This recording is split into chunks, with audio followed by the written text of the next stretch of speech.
I have been pretty busy.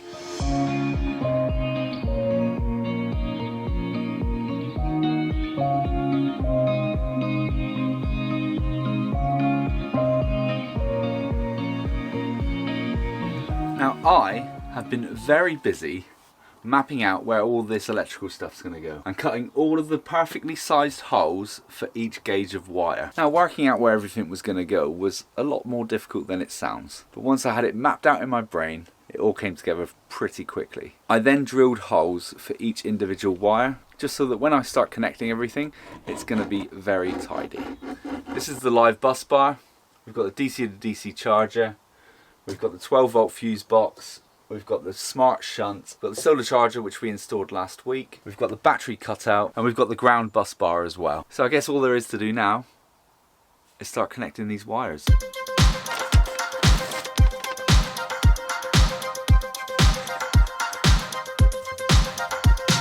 I think I'm going to start by running the wires from the solar charger to both bus bars.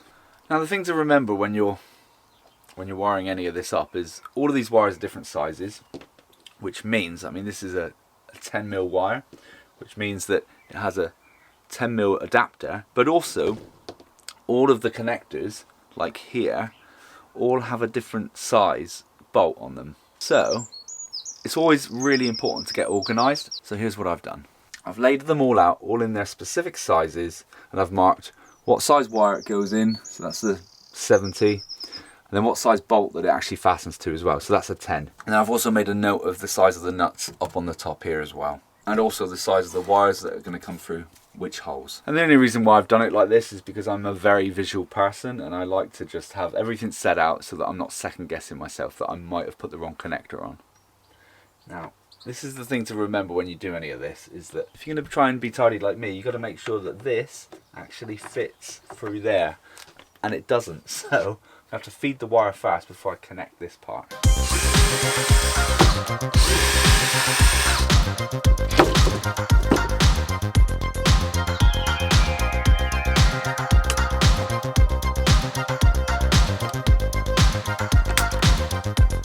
Now, once all these wires are run, I will be heat shrinking them at the end, simply because I don't have any mains electricity up here. I'll have to move the van down outside the house just to do all the heat shrinking. But for now, I'm just going to lay the cables, put them where I want them to be. They'll all get heat shrunk at the end.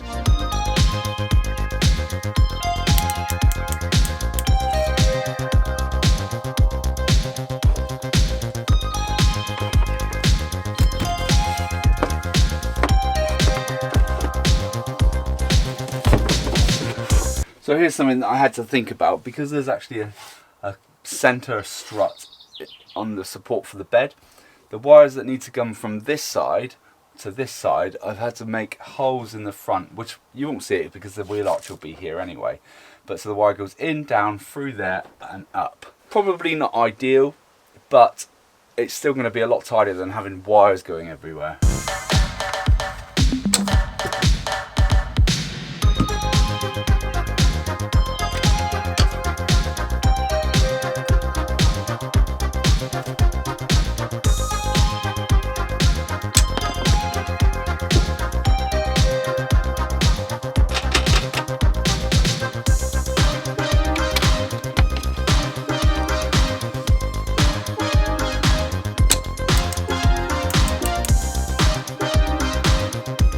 Now I think it's time to wire up the DC to DC charger. This one comes with a really long wire. I don't know whether you all remember, but during the early stages of this van, I ran a piece of conduit under the floor to feed the wires through. This is a smooth piece of white plastic, and this wire should fit down there nice and easily. But before we run that to the front of the van, let's get this side wired up.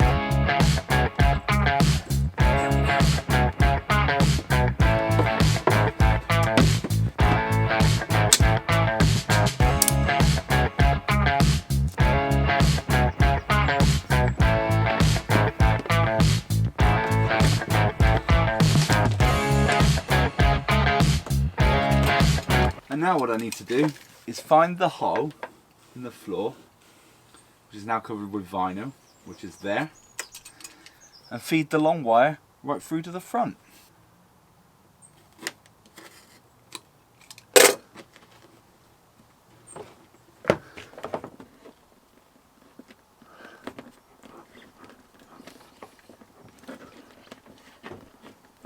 change of plan.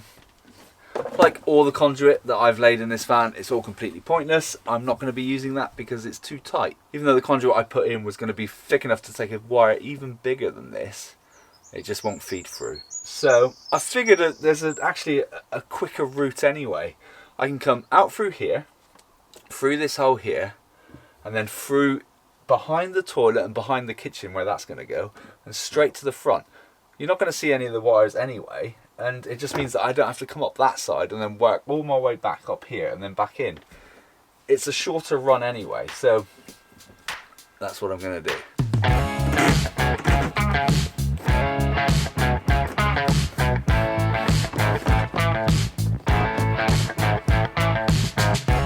So under the driver's seat here, this is where the van battery is. Rather than connecting this straight into the battery, it needs to go through a fuse first and then connected through to the battery. And I did see online the other day actually that there's a, right here underneath this piece of plastic, there is a connector. And what this does is means that you can connect your wires straight into there, and it will actually connect onto the mains of the battery without you actually having to wire it straight to the terminals. It's almost as if Ford knew that people might be converting these into camper vans. I mean, who knew?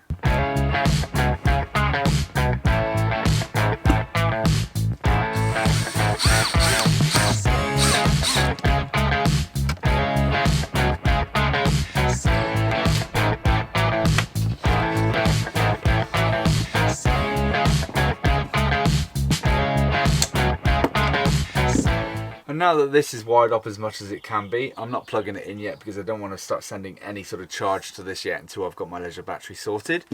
But now it's time to start doing the big cables, the battery cables.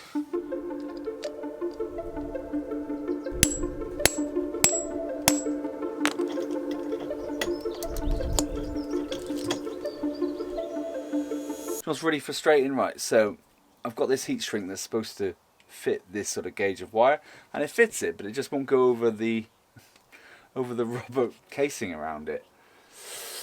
So it's really annoying. So I might have to, just so that the show can go on, actually just really tidily just put some insulation tape around there. I think if I can do it tidy enough, it should look fine. I kind of wanted to stay away from that and just use heat shrink on everything, but sometimes you've just got to adapt to your circumstances, and that's a bit of a pain.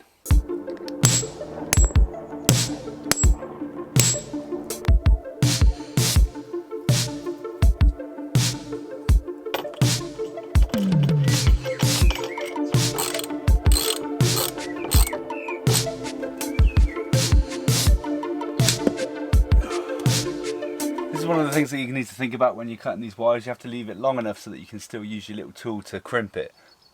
I'm going to rest it on some bricks. This could be a bad idea.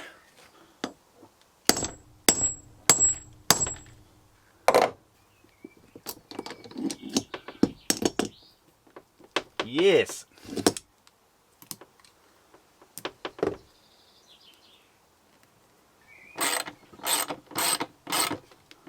In hindsight, I probably would have made that hole a little bit further out. There's a bit of a kink in, I mean, it's not going to make a difference to the earth or anything, it's still going to be pretty solid, but if I was going to do it again, I would have made it about there.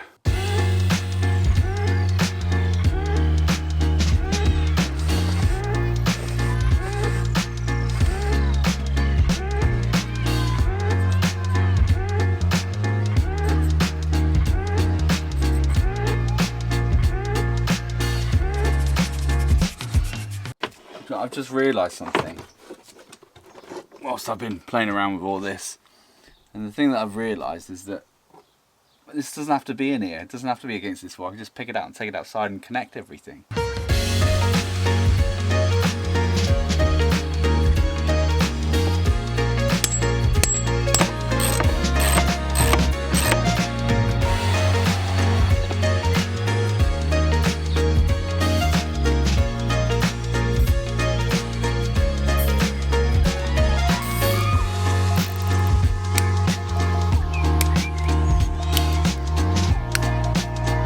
Everyone remembers the little window I made for earthing all of this electrics to the chassis? Well, I've had to make a few alterations. I've just had to cut a little bit extra out simply because I needed an M8 bolt, and that was the only place that I could find that would actually take an M8 bolt. So what I'm going to do now is I'm just going to give the area around the bolt a little bit of a sand just to expose the bare metal, and then the main earth cable or ground cable will be earthed through to the chassis.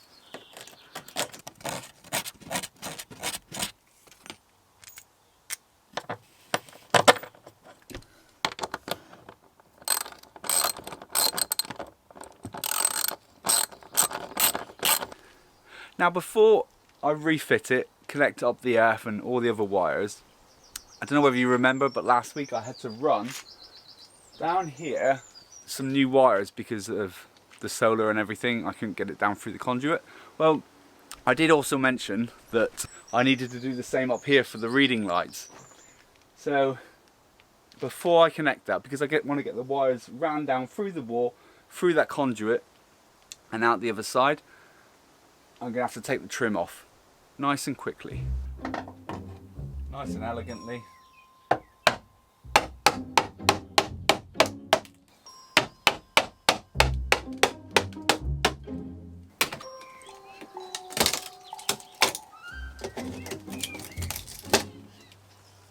That didn't come off as well as the last one, that's for sure. I've broken it, so I have to remake that.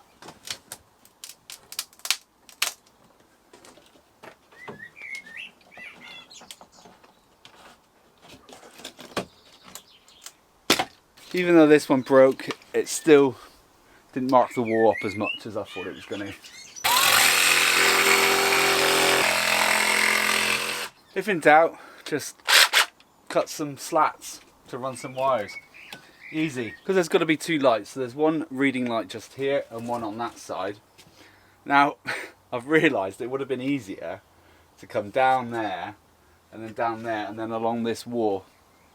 But I'm not taking that other bit of trim off, I'll just have to use a little bit more wire. So it's going to start there, join to that one, come down, across here, and then onto that conduit that's there. It's not ideal, but you know, look at the state of that. It'll all look fine in the end, don't you worry. Now I tried a lot of random ways to send a new mouse, which is a piece of nylon string, through behind there without having to cut the top part. But now it's in there, and I'm going to do what I should have done last time, which is when I tape the wire to the nylon string, is I'm going to use insulation tape as opposed to masking tape, because masking tape tears, whereas insulation tape doesn't. Right, okay, come on. There we go.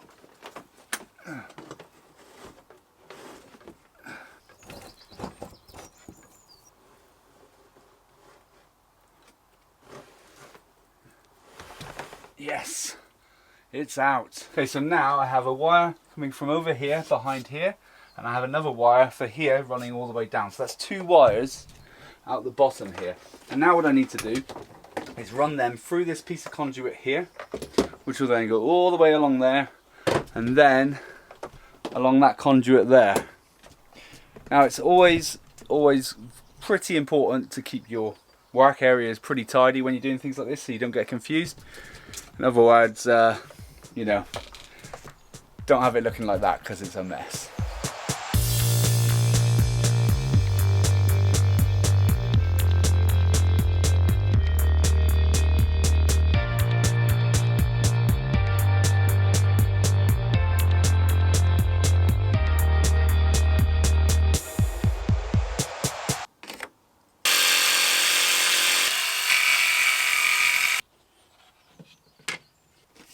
And now all that needs is a lick of paint just down here, and no one would ever know. And now all there is to do is to mount the newly made charge station. That's what I'm calling it, the charge station.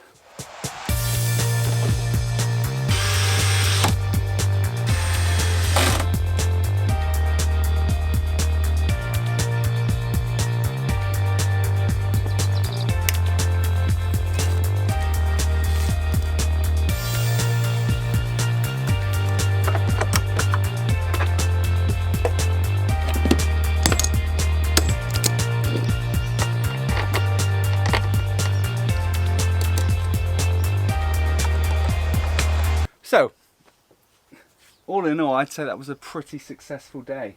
Things don't always go to plan, And that's what makes any van build, as frustrating as it can be sometimes, so much more fun. Like anything, it's not about getting the problems, it's about how you solve them. I'm not necessarily saying that I solved the problems that I had today in the best way, but I still solved them. It's a shame that I still haven't organised a leisure battery, because I could have connected all this up and seen it all working, but I'll save that for another video. I'd also like to say thank you to everybody that's bought me a beer in the link in the description. You guys are all legends. I can't believe how generous that you all are, so I really appreciate it. And if you're enjoying this van build and you want to watch it from start to finish, check out that playlist there and you can watch it right the way through. And I'll see you next week.